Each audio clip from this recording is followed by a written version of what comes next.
I'm Alexis Newbert of Alexis Design, and I'm going to go over how to make a CD cover. A simple CD cover is usually a 4.75 square document that would fit into the front of any standard jewel case. Certain jewel cases have a larger tray card that fits in the back and also folds up to be the spines. So you can measure one of those that you have at home if you're doing a back tray card, or there are many templates that you can download online from various CD production houses, and they're usually available in a variety of file formats, so you can download for free almost any format that you'd want to use in any program.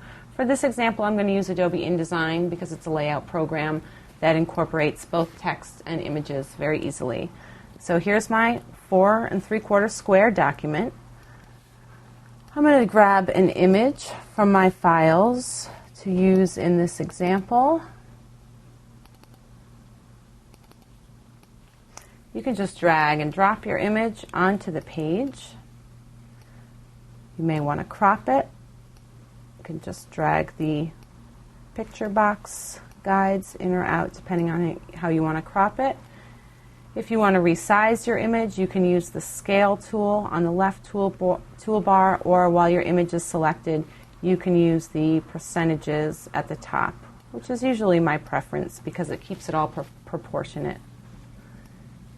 Let's say you want to convert the shape of your picture box, make things a little interesting on your CD cover. You can go to the Object menu and choose Convert Shape. For this, I think a nice circle would be appropriate. You may want to add some background color if you don't have an image that's filling the whole space on your cover. So you can create a box using your rectangle tool. Use Object Arrange to send it to the back. Make sure it's the bottommost layer in your document. And then you can use your color palette to pick a background color. I think black is appropriate for Elvis. Make this image stand out a little bit. Maybe I'll add a border to it so you can see that it's a circle. And for that, you can either pick a stroke weight on your top tool palette here and then give it a color. In order to select the stroke for coloring, you can toggle between stroke and background color in your color palette. Now maybe it's time to add some text. So for my text, I'm just going to put a colored box, add a little bit of a design element here, draw another rectangle, give it a new color, center my circle, and then use your type tool from your tool palette to drag out a text box. Choose a font. I happen to have one in mind that I think will be appropriate. Choose a font size, or type in your text first and then you can adjust the font and the size. You may want to change the color of your font also in your color palette. Make that a little bit bigger. If you want to center it, you can use your palette up top to center right or left align using these buttons. And you can start moving things around. Sometimes it's nice on a CD cover to have maybe a special effect on a text or a graphics.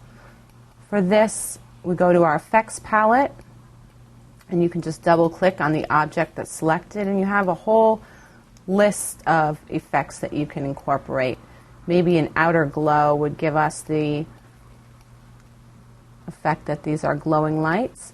If you click on the preview button, it'll show you on screen how these are going to affect your graphics. So I think that's kind of nice. Maybe we want to increase the opacity, but you can play around in the effects palette for as long as you need to find what you want to do.